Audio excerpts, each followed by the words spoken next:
राधे राधे। उन लोगों को लड़ते झगड़ते देख भगवान श्री कृष्ण उठ खड़े हुए। उन्होंने अपने पक्षपाती राजाओं को शांत किया और स्वयं क्रोध करके अपने ऊपर झपटते हुए शिशुपाल का सिर छुरे के समान तीखी धार वाले चक्र से काट लिया। शिशुपाल के मारे जाने पर वहाँ बड़ा कोलाहल मच गया। उसके अनुयायी नरपति अपने अपने प्राण बचाने के लिए वहाँ से भाग खड़े हुए। जैसे आकाश से गिरा हुआ लूक धरती में समा जाता है, वैसे ही सब प्राणियों के देखते देखते शिशुपाल के शरीर से एक ज्योति निकलकर भगवान श्री कृष्ण में समा गई।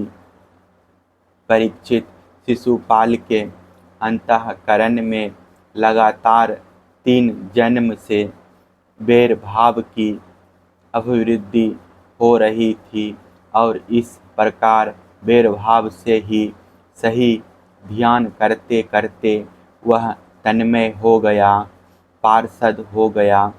सच है, मृत्यु के बाद होने वाली गति में भाव ही कारण है। शिशुपाल की सद्गति होने के बाद चक्रवर्ती धर्मराज युधिष्ठिर ने सदस्यों और ऋक्विजों को पुष्पकल दक्षिणा दी तथा सबका सत्कार करके विधि पूर्वक अज्ञात स्नान अभवद स्नान किया। परीक्षित, इस प्रकार योगेश्वरेश्वर भगवान श्री कृष्ण ने धर्मराज युधिष्ठिर का राजसूय यज्ञ पूर्ण किया और अपने सगे संबंधी और सुहृदों की प्रार्थना से कुछ महीनों तक वहीं रहे। इसके बाद राजा युधिष्ठिर की इच्छा न होने पर भी सर्वशक्तिमान भगवान श्री कृष्ण ने उनसे अनुमति ले ली और अपनी रानियों तथा मंत्रियों के साथ इंद्रप्रस्थ से द्वारकापुरी की यात्रा की। परीक्षित, मैं यह उपाख्यान तुम्हें बहुत विस्तार से 7वें स्कंद में सुना चुका हूँ कि वैकुंठवासी जय और विजय को सनकादि ऋषियों के श्राप से बार बार जन्म लेना पड़ा था। महाराज युधिष्ठिर राजसूय यज्ञ का अज्ञात स्नान करके ब्राह्मण और क्षत्रियों की सभा में देवराज इंद्र के समान शोभायमान होने लगे। राजा युधिष्ठिर ने देवता, मनुष्य और आकाशचारियों का यथा योग्य सत्कार किया तथा वे भगवान श्री कृष्ण एवं राजसूय यज्ञ की प्रशंसा करते हुए बड़े आनंद से अपने अपने लोगों को चले गए। परीक्षित, सब तो सुखी हुए, परंतु दुर्योधन से पांडवों की यह उज्ज्वल राज्य लक्ष्मी का उत्कर्ष सहन न हुआ, क्योंकि वह स्वभाव से ही पापी, कलह प्रेमी और कुरुकुल का नाश करने के लिए एक महान रोग था।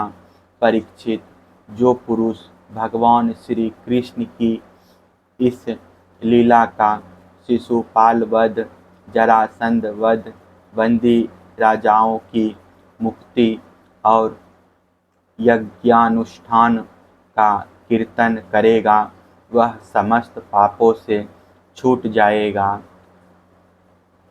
जय हो जय हो। राजसूय यज्ञ की पूर्ति और दुर्योधन का अपमान।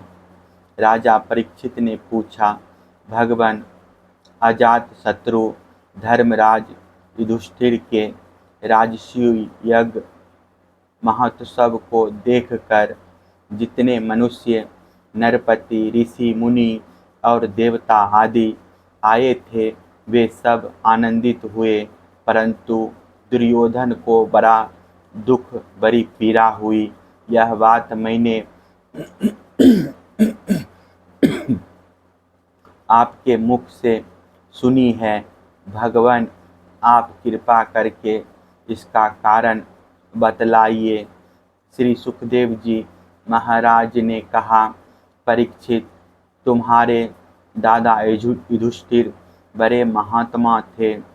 उनके प्रेम बंधन से बंधकर सभी बंधु बांधवों ने राजसूय यज्ञ में विभिन्न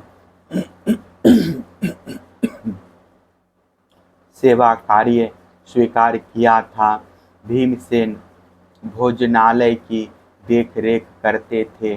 दुर्योधन उपाध्यक्ष थे। सहदेव अभ्यागतों के स्वागत सत्कार में नियुक्त थे और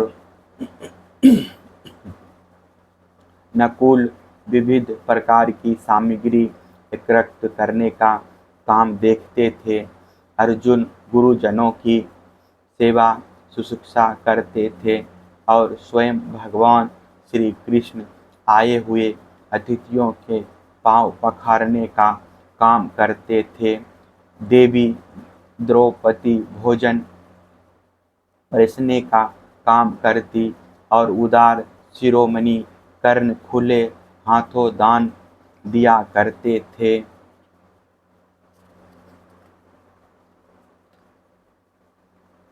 परीक्षित, इसी प्रकार सत्याकी, विकर्ण, हृदय के विदुर, वृक्षवा आदि वहिक के पुत्र और शतद्रन आदि राजसूय यज्ञ में विभिन्न कर्मों में नियुक्त थे।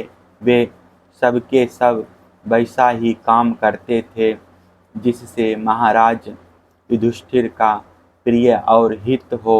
परीक्षित, जब ऋक्तबीज सदस्य और बहुयज्ञ पुरुषों का तथा अपने इष्ट मित्र एवं बंधु बांधवों का सुमधुर वाणी, विविध प्रकार की पूजा सामग्री और दक्षिण आदि से भली भांति सत्कार हो चुका तथा शिशुपाल भक्तवत्सल भगवान के चरणों में समा गया, तब धर्मराज युधिष्ठिर गंगा जी में यज्ञांत स्नान करने गए। उस समय जब वे अभिवृद्ध स्नान करने लगे, तब मृदंग, शंख, ढोल, नौबत, नगारे और नरसिंगे आदि तरह तरह के बाजे बजने लगे। नर्तकियां आनंद से झूम झूम कर नाचने लगी। झुंड के झुंड गवैये गाने लगे और बीना, बांसुरी तथा झांझ मंजीरे बजने लगे। इनकी तुमुल ध्वनि सारे आकाश में गूंज गई।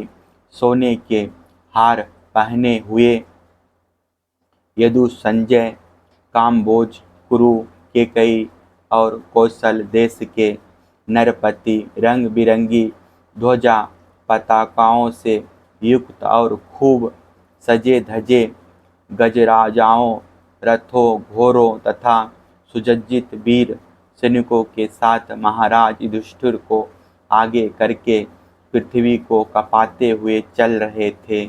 यज्ञ के सदस्य ऋक्तबीज और बहुत से श्रेष्ठ ब्राह्मण वेद मंत्रों का ऊंचे स्वर से उच्चारण करते हुए चले। देवता, ऋषि, पितर, गंधर्व आकाश से पुष्पों की वर्षा करते हुए उनकी स्तुति करने लगे।